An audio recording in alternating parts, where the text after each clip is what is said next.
Now, up to Zimbabwe, where the government, through its embassy in Pretoria, says it is ready to repatriate its citizens, holders of Zimbabwe exemption permits in South Africa back home.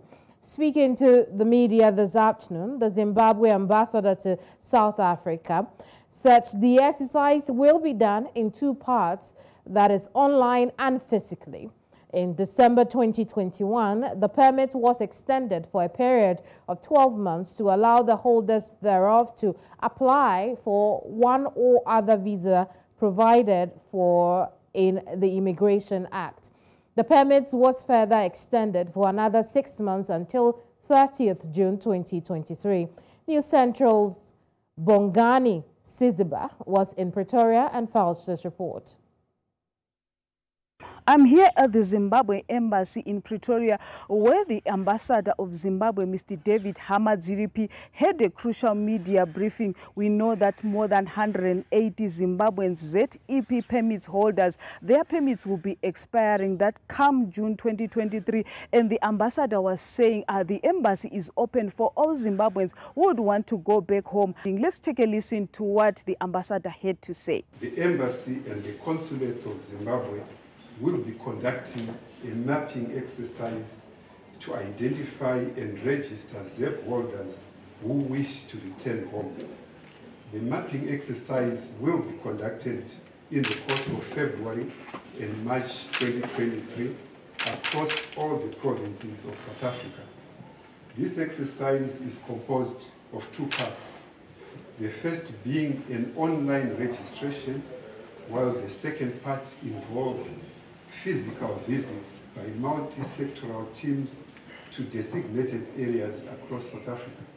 I personally welcome the announcement. We were, of course, we have to be clear, we're not expecting such an announcement from our government.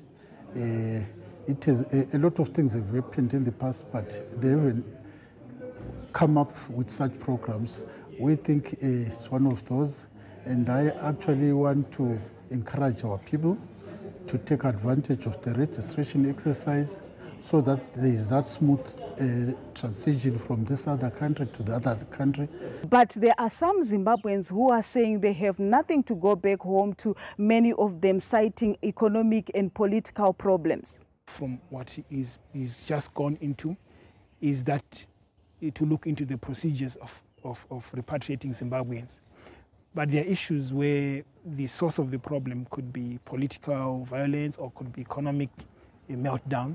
Those issues are not addressed, and we're not sure if all, and they were raising the issue of voluntary. We are not sure if all Zimbabweans would love to go back into that situation which drove them out of the country in the first place.